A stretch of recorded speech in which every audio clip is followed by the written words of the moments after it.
जय गुरुजी संगत जी। गुरुजी इस रहमा चैनल पे आप सभी संगत का स्वागत है। शादी का घर, बेटी की शादी, घर में 100 टेंशन और फिर एक सपना, और आगे जो हुआ उसने सब कुछ बदल डाला। संगत जी, एक सिंगल मदर के लिए बच्चों की शादी बहुत बहुत ही ज्यादा महत्वपूर्ण रहती है, जिसमें उन्हें कोई सपोर्ट कहीं से ना मिले। संगत जी, आज का सत्संग बहुत खास सत्संग है। गुरु महाराज की पुरानी संगत नारंग अंकल का सत्संग। मैं आप सभी से विनती करूंगी, इस सत्संग को पूरा और अंत तक जरूर सुने। इस सत्संग को बाकी संगत तक के साथ भी जरूर साझा करें, और खास तौर पे उन सभी संगत को जिनके भी घर में महाराज के आशीर्वाद से कोई शादी, जो सिंगल पेरेंट्स हैं, जो सिंगल मदर हैं, स्पेशली ये सत्संग उन सभी के साथ जरूर साझा करें, क्योंकि जब कोई नहीं होता तो महाराज होते हैं। महाराज कभी भी अपने बच्चों का हाथ नहीं छोड़ते, और ये सत्संग इसी बात का प्रमाण है। जब चारों तरफ से रास्ते बंद हो जाते हैं और आशा की किरण नजर नहीं आती, तो सिर्फ और सिर्फ सहारा महाराज का होता है। चलिए सुनते हैं आज का सत्संग। जय गुरु जी। जय गुरु जी। आज मैं आपके साथ एक ऐसा सत्संग शेयर करने जा रहा हूं जो बहुत ही, गुरु जी का तो खैर हर सत्संग ही जो होता है इट्स ऑलवेज इनक्रेडिबल, लेकिन ये सत्संग जब हुआ, क्योंकि मेरे साथ भी हुआ, मेरे साथ ही हुआ, इसके अंदर बहुत मैसेजेस हैं। अगर इस सत्संग को ध्यान से सुनेंगे तो इसके अंदर गुरु जी ने बहुत तरीके से आपको, संगत को मैसेज भी दिए हैं, प्लस कैसे गुरुजी अपने भक्तों का ख्याल करते हैं हर स्टेज पे। आप देखोगे एक एक स्टेज के ऊपर वो गुरुजी ने अपने संगत की, जिनका मैं सत्संग सुनना चाह रहा हूं, उनकी रक्षा की। और ये बड़े ध्यान से सुनिएगा। सबसे पहले संदेश जो गुरुजी ने इसमें दिया, जो गुरुजी खुद कहा करते थे कि जब मैं ड्रीम में आता हूं तो भला ही आपको लगे कि ये सपना है, पर गुरु जब ड्रीम में आते हैं तो एक्चुअली ही आते हैं। आप में से किसी को भी अगर सपने में गुरुजी आते हैं तो गुरुजी खुद ही आपको ब्लेस करने आए हैं, जब मैसेज देने आए हैं। आप इसको आम सपना समझ के मत इग्नोर करिए, जैसे कि हमारे अक्सर सपने आते ही रहते। ये बात आज से 10-12 साल पुरानी है। मैं उस समय गवर्नमेंट सर्विस में था। हमारे एक बहुत अच्छे फ्रेंड, संगत से ही बने हुए, जुड़े हुए फ्रेंड, उनकी बेटी की शादी थी। फॉर सम रीजन उनके पेरेंट्स सेपरेट हो चुके थे। लीगली डिवोर्स नहीं हुआ था क्योंकि बच्चों की वजह से ठीक नहीं समझा गया होगा, लेकिन they were staying separately. The children were with the mother. जब उसकी लड़की की शादी थी तो उनकी मदर को बहुत चिंता थी, स्वाभाविक तौर पे, कि ये सारा काम ठीक ठाक हो जाए, कहीं मेरा हस्बैंड इसके अंदर कोई इंटरफेयर करके सिचुएशन ना क्रिएट कर दे जिसमें हमें ये शादी की रस्म करने में कुछ प्रॉब्लम आए। वो एक रिटायर्ड फौजी है, पुराना हस्बैंड पॉलिटिशियन भी है, गुस्सा भी बहुत तेज है, गनमैन भी अपने पास रखता है। तो जब ये सब चल रहा था मैरिज के बारे में, अरेंजमेंट, संगत के ही 5-7 लोग आंटी के साथ कोऑपरेट करके इन्वॉल्व थे। तो एक दिन अर्ली मॉर्निंग मेरे को ड्रीम आता है जिसमें साक्षात गुरुजी मेरे ड्रीम में आए और कहने लगे, नारंग अंकल, आज फलां फलां लड़की की शादी है और उसके अंदर उसका फादर आके न्यूसेंस क्रिएट करने की कोशिश करेगा। वो बारात के साथ ही, एक छुप छुप के साथ ही आ जाएगा अंदर, आपको पता भी नहीं चलेगा।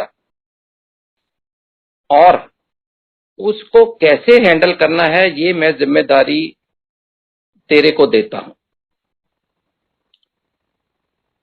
मेरे को गुरुजी ने कहा कि वो थोड़ा पावरफुल पॉलिटिशियन है, ईगोइस्ट है, गनमैन लेके चलता है।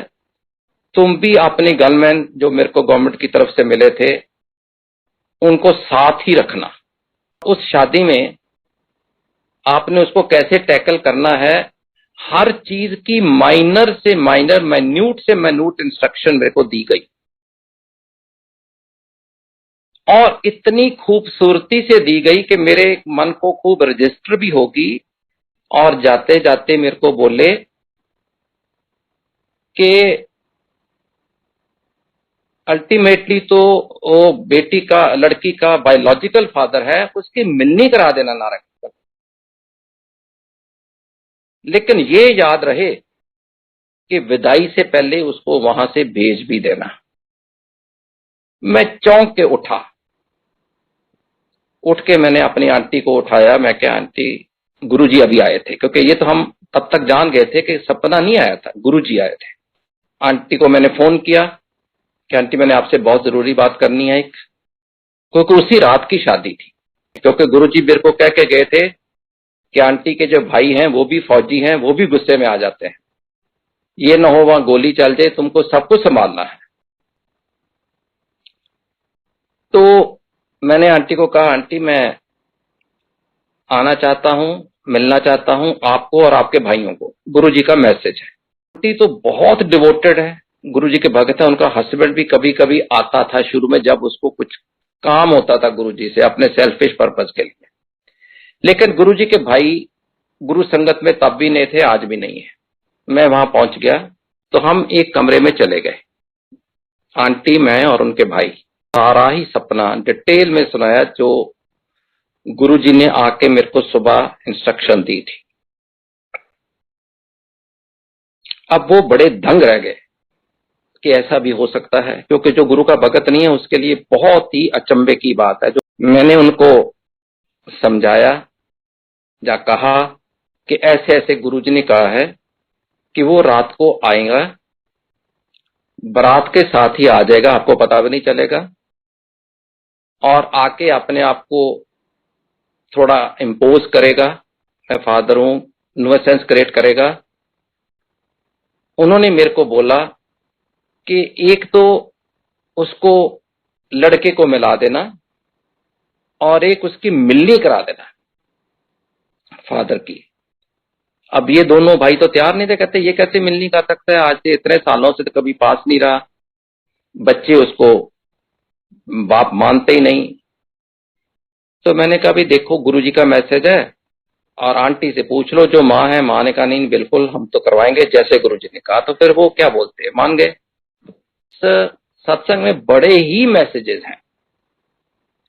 एक जो आंटी का भाई फौजी था, बड़ा गुस्से वाला टेम्परामेंट है, और ये इशू भी बड़ा सेंसिटिव होता है जब अपनी भांजी के साथ ऐसे हो रहा हो। मेरे को गुरुजी ने कहा उसको कहना कि वो लड़की के फादर को मिलनी का हार खुद दे।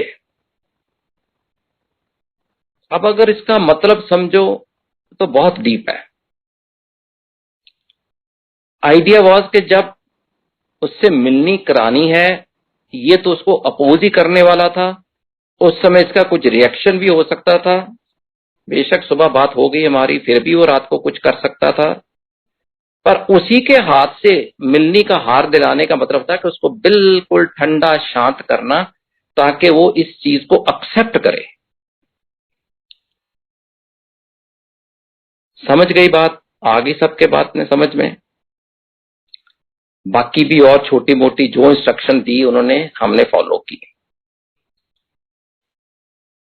लकीली क्योंकि मैं गवर्नमेंट में था, he was an MP earlier, मैं उसको 2 4 5 दफा मिल चुका था, तो हेलो हेलो थी। जब रात को बारात आ रही थी तो बाकी तो जैसे घर वाले सब बारात को वेलकम करने के लिए अपने अपने तैयारी में थे। मैं और मेरा बेटा, हम दोनों इधर उधर ढूंढ रहे थे कि वो कहां होगा, गुरुजी ने कह रखा है इस बारात में आएगा। और ऐसा ही हुआ कि जब बारात बिल्कुल गेट पे आ गई तो बीच में से कहीं से वो निकल के आके सबसे आगे खड़ा हो गया। अब वो किस मूड से आया था, किस मंशा से आया था, उसने आके क्या करना था, ये तो आप लोग सब इमेजिन कर सकते हैं। साथ में उसके गनमैन था और मैंने फौरन ही स्पॉट करते उसको सबके सामने मैं क्या, आइए आइए चौधरी साहब आइए, आपका स्वागत है। He was taken back कि I am being welcomed here, where he was apprehending that he will be thrown out. वो सोचा ये कैसी सिचुएशन हो गई। उसने कहा आप कौन, मैं क्या, आपने मेरे को पहचाना नहीं, I am so and so. कहने अच्छा अच्छा अच्छा याद आ गया। और उनको हम बारात की तरफ से उठा के अपनी तरफ ले आए, बिकॉज वो तो लड़की का फादर था। और मैंने जाके लड़का दूल्हा जो वहां खड़ा था सामने, उसको बोला ये तुम्हारे फादर ना, इनके पांव छुओ। Graceful of that boy, he immediately came and touched his feet. You can imagine कि ये लड़की का father was not overwhelmed but totally clean bowled में ये हो क्या गया। उसके बाद मिलनी की रस्म शुरू होने लगी। जिस आंटी के भाई के साथ इसकी बहुत तू मैं बड़े सालों से थी, उसने आके बड़े ही प्यार से एज पर आवर अंडरस्टैंडिंग इनको हार दिया कि बाप की मिलनी आपने करनी है। This was another shock for him. He couldn't believe it कि ऐसा भी हो सकता था मेरे साथ यहां पे। उसको जब हार दिया गया, टर्न आई, उसने मिलनी की प्रॉपर तरीके से, as if there is no past in the relationship. तो मिलनी करके बारात अंदर आई। वो सबके अंदर घुल मिल गया जो लड़की वाले थे, क्योंकि कुछ रिश्तेदार तो हर के ऐसे कॉमन थे ही जो उनको जानते थे कि उनकी शादी भी काफी साल रही थी, सेपरेशन हुए भी काफी साल हो गए थे, दैट्स अनदर इशू। कुछ कॉमन फ्रेंड्स थे, तो अपना खूब इधर उधर घूम, हर एक से मिल, खाना खा, मतलब उसको ये फीलिंग ही नहीं हुई कि इज एन आउटसाइडर, ना हमने उसको ये फीलिंग होने दी। जब खाना खूना हो गया, फेरों का टाइम आया, तो हमने इसको रिक्वेस्ट की कि अब आप प्लीज चले जाइए, क्योंकि गुरुजी का हुक्म था कि कन्यादान इसके हाथ से नहीं करा। और हम तो गुरु भगत हैं, हम तो इससे मिस नहीं करेंगे अगर गुरु ने कह दिया तो। अब ये जाने को तैयार नहीं।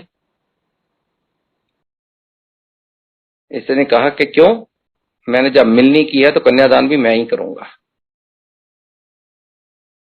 हमने उसे बहुत रिक्वेस्ट की, कोशिश की, देखो हमने आपको वेलकम किया, आपसे मिलनी कराई, आपको इतनी इज्जत दी जो आपको एक्सपेक्टेड नहीं होगी, लेकिन अब हमारी रिक्वेस्ट है कि लड़की नहीं चाहती कि आप उसका कन्यादान करो। हम उसे ये तो नहीं कह सकते गुरुजी का मैसेज है। हमने कहा लड़की नहीं चाहती और आप उसकी सेंटीमेंट को रिस्पेक्ट करो एज ए फादर। खैर जी वो नहीं माना।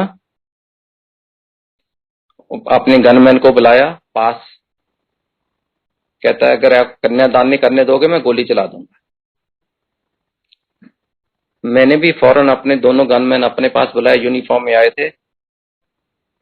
वो देख के चौंक गया, कहता है ये कौन है? मैं कहा ये मेरे गनमैन है। कहता है देखो अगर आप झगड़े या लड़ाई पे आए हो तो मैं अभी फोन करके पुलिस कमिश्नर को एक बटालियन मंगा लूंगा। मैं कहा जी आप मंगा लीजिए, मैं भी फोन कर लेता हूं, मैं भी मंगा लेता हूं। आप लड़की की शादी पे आए हो, ऐसा सोचना ही एज ए फादर आपके ऊपर शोभा नहीं देता। आप एक सॉलम ओकेजन पे आए हो, आप इस तरीके की बातें कर रहे हो, हमने आपको इतनी इज्जत दी जो आपको उम्मीद नहीं थी, लेकिन अब हम कह रहे हैं कि लड़की नहीं चाहती आप कन्यादान करो, तो आप उसी ग्रेस से चले जाओ जिस ग्रेस से आपको हमने यहां इतनी देर 2-3 घंटे झेला है। एनीवे, उसको और भी लोगों ने कहा, मैंने भी समझाया, वो समझ भी गया कि I am also having authority, मैं भी गवर्नमेंट में सीनियर अफसर था, अगर उसके पास एक कॉप था मेरे पास भी थे, अगर वो बुला सकता था बट फोर्स मैं भी बुला सकता था, समझ गए इतनी देर में। तो he says okay Narang uncle, आपने मेरे को जो इज्जत दी उसका शुक्रिया, पर मेरे को अच्छा तो नहीं लग रहा, मैं पर मजबूरी में मैं जा रहा हूं। खैर अल्टीमेटली वो निकला। मैंने अपने लड़के को बोला, मैं क्या बेटे जाके इनको सी ऑफ करके आओ।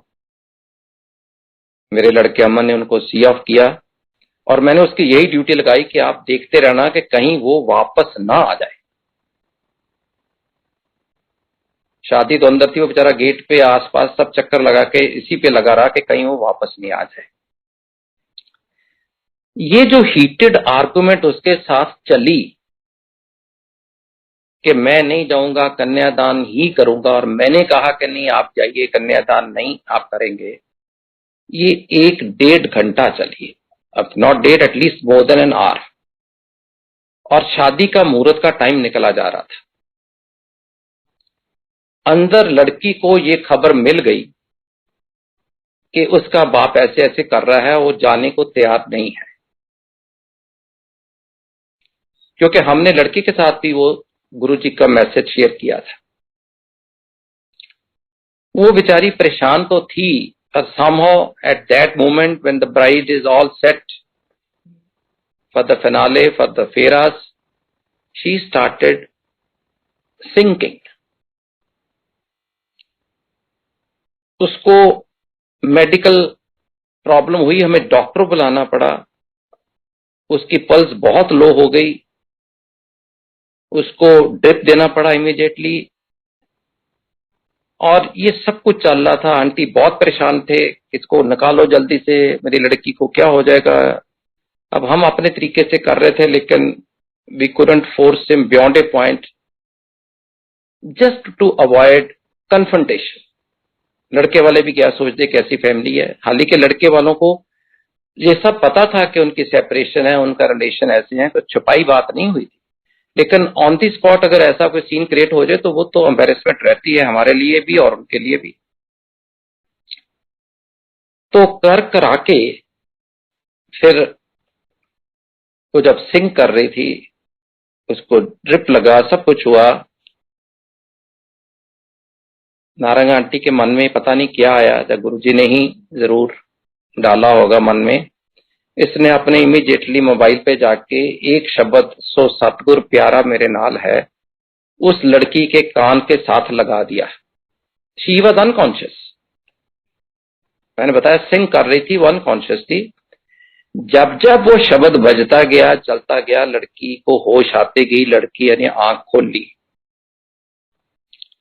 और शब्द खत्म होने तक या उससे पहले ही she was conscious, she was alert, and we told her कि तुम्हारा जो फादर है he has left the scene, अभी हम फेरे करेंगे। She was naturally happy, she gained her confidence, फेरे हुए, कन्यादान किया गया जिसने भी फैमिली में से करना था, और खुशी खुशी डोली लेके वो चले गए। ये चीज मैंने जो आपको बताई कि शी वॉज सिंकिंग, ये चीज मैं इसलिए सब्सटेंशिएट अप करने लगा हूं कि एक डुगरी में से ही, मैं नाम नहीं लूंगा, डुगरी में से ही एक शख्स जो गुरुजी के साथ बहुत प्यार थे, उसकी मदर तो गुरुजी का बहुत ही प्यार था, वो भी शादी पे आया हुआ था। अब उनकी मदर क्योंकि बहुत बुजुर्ग हो चुकी थी, नहीं आ पाई, वरना जरूर आती। जब ये गांव वापस गया अगले दिन, और उसकी मदर ने नेचुरली पूछना ही था, बेटे शादी ठीक होगी? इसने हाँ जी बहुत अच्छी होगी। सबको ठीक हो गया? कहते हाँ। एंड मदर सेड कि तू झूठ बोल रहे है, लड़के ने कहा, नहीं आंटी, मैं क्यों झूठ बोल, मम्मी मैं क्यों झूठ बोलूंगा। ही से ऐसे ऐसे कल गुरुजी मेरे सपने में आए थे, मेरे को बोले कि फलां की लड़की वो तो चल बसी थी, मैंने उसको दोबारा जिंदगी दी शादी के टाइम। तब उसको सब बताना पड़ा, कैसे सिंग करते करते अनकॉन्शियस होगी, पल्स ऑलमोस्ट नेग्लेजिबल हो गई थी, और कैसे सारे घटना को बताते हुए कैसे उसको दोबारा होश आई, ये हुआ, सब कुछ बताया। फिर उसने सारा, तो उसकी मदर ने पहले कह दिया, मतलब आप ये सोचोगे एक तरफ से कि ये मेडिकल साइंस है, उसको ड्रिप दी, दवाई दी, वो ठीक हो गई, लेकिन दूसरी तरफ गुरुजी बता रहे हैं कि उसको मैंने ही दोबारा लाइफ दी है, मैंने ही दोबारा जिंदगी दी है। वो शब्द भी गुरुजी के ही सोच से किसी ने लगाया, आंटी ने लगाया। शादी होगी, बात खत्म हो गई। जिस केटरर ने ये केटरिंग की थी, वो केटरर मैंने ही ऑर्गेनाइज किया था, और मैंने उसको 2 4 5 दिन के बाद घर बुलाया, भी पेमेंट सेटल की जाए। जब वो केटरर घर आया, कहता जी पेमेंट तो सेटल कर लेंगे, पर मैं आपको एक पहले बात बताना चाहता हूं। मैंने कहा क्या। कहता एक बहुत अजीब हादसा हुआ मेरे साथ उस दिन। मैं क्या, बोलो। कहता उस दिन जब शादी पे मैं आया अरेंजमेंट देखने करने, मैं अपना कार्ड जो है, एटीएम कार्ड, वो घर भूल आया, जब वॉलेट भूला है, मेरे को याद नहीं क्या बोला, और मेरे को इमीडिएटली पैसों की जरूरत थी, क्योंकि जब शादी का अरेंजमेंट होता है, कभी लास्ट मिनट पे ये खर्चा वो खर्चा, कोई चीज कम पड़ गई, उनको देना, रात को वेटर्स को देना, लाइट वालों को देना, 36 तरह के खर्चे होते हैं। उसने कहा जी मैं वो वॉलेट ही शायद भूल आया या कार्ड भूल आया, मेरे पास पैसों की कमी थी, तो मैंने लड़की के भाई को फोन किया कि आप कितनी देर में आ रहे हो। उसने कहा मैं आधे घंटे घंटे में जो भी पहुंच रहा हूं। उसने कहा जी ऐसे ऐसे एक 50,000 रुपया साथ लेते आना, मैं एटीएम कार्ड घर भूल गया हूं, मैं आज नहीं मांगता आपसे, लेकिन थोड़ी सी मजबूरी है। उसने कहा हाँ नो प्रॉब्लम। वो लड़का भी, घर में भी शादी वाले मेहमान रुके होते हैं, इतने काम होते हैं, सब कुछ वही कर रहा था, फादर है नहीं, वो भी किसी कारण वो पैसे लाने भूल गया। ये नहीं कि देना नहीं चाह रहा था या लाना नहीं चाह रहा था, भूल गया। जब भूल गया तो जब वो पहुंचा तो आते केटर ने कहा अंकल पैसे। उसने कहा अरे वो तो भूल गया। अब वो वापस घर जा नहीं सकता था, उसको बहुत सारे अरेंजमेंट देखने थे, आते भी 2 4 घंटे बाद किसी के थ्रू होते, पर एनीवे ये केटर बड़ा परेशान था। अब ही न्यू मी, बट वो किसको फोन कर करके पैसे मांगता, अजीब सा, उसको शर्म, एम्बेरसमेंट आ रही थी कि जब इस बात में हो ही जाना है तो मैं कहूं आज ही दो आज ही दो, ऐसे तो मिसट्रस्ट वाली बात लगती है। लड़की के ब्रदर को तो कह दिया, ये सर मैं आपको तो कह नहीं सकता था। बात समझ में आती है। तो कहता साहब उस टाइम जब मैं बड़ा ही परेशान था, एक लंबा ऊंचा आदमी, 6 फुट हाइट होगी, कुर्ते पजामे में मेरे सामने आया और मेरे को आके बोला आप बड़े परेशान लग रहे हो। तो कहते कहा, मैंने कहा ऐसे ऐसे हो गया, मेरा आज वॉलेट घर भूल आया हूं, पैसे चाहिए थे, लड़की के भाई को फोन किया वो भी लाना भूल गया, और मेरे को समझ नहीं लगती कि मैं कैसे करूंगा। ये छोटे छोटे जितने जो बहुत सारी कैजुअल लेबर डेली बेस पे होती है, तो शाम को पूरे पैसे मांगती है, लेके जाती है, तो ये मेरे को थोड़ा सा डर लग रहा था कैसे करूं, इसलिए परेशान हूं। तो कहता उस शख्स ने जेब में से 50,000 निकाले और मेरे को दे दिया। उसने कहा आप, कहता है बस ये मत पूछ, ये पैसे रख लो, बच्ची की शादी में कोई विघ्न नहीं होना चाहिए, कोई रुकावट नहीं होनी चाहिए, बढ़िया होनी चाहिए। वो कहता है वो पैसे देके चले गए, मैं इधर उधर देखता रहा, मैं भी पहले घबरा गया कौन दे गया, लेकिन मेरे को आदमी दिखा नहीं, लोप हो गया। मैंने पूछा कौन था, लंबा था, ऊंचा था, सरदार जी थे, कट शर्ट थे, नॉन सिख थे, क्योंकि हम जो 5 7 8 लोग लगे हुए हैं, हमने सोचा हमारे में से कोई होगा जिसको ये उसने बताया तो उसने दे दिया होगा, और कोई भी डिस्क्रिप्शन किसी के साथ मैच ही नहीं कर रही थी। और फिर जब मेरे घर में हिसाब कर रहा था तो चाय उसको ऑफर की कि आंटी ने जो नाश्ता वगैरह 2 4 स्नैक्स दिए। मेरे घर में गुरुजी का स्वरूप एक साइड पे पड़ा होता है, हमेशा ही रहता है पड़ा हुआ। उसकी नजर उस पे गई। उसने कहा जी ये कौन है? मैंने कहा ये हमारे गुरुजी हैं। कहता है गुरुजी हैं? कहते हैं हाँ। कहाँ रहते हैं? मैंने कहा अब तो वो महासमाधि ले बैठ चुके हैं, पहले यहाँ यहाँ रहते थे, यहाँ उनका मंदिर है। रो पड़ा।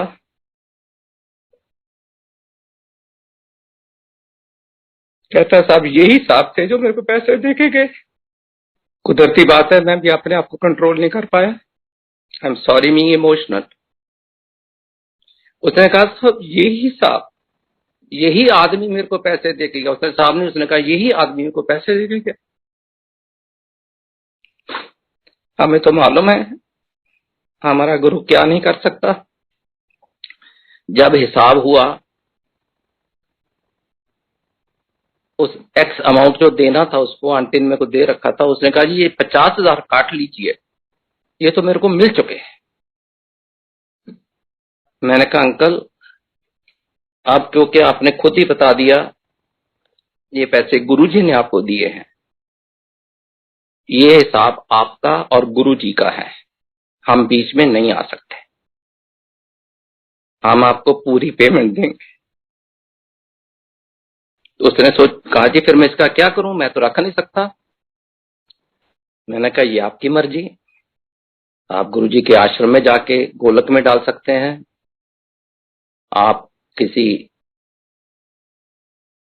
अन्य पुण्य काम के लिए चैरिटी में दे सकते हैं, कैसे भी यूज करो, हम अपने अकाउंट से नहीं इसको डिडक्ट कर सकते क्योंकि ये तो गुरुजी के दिए।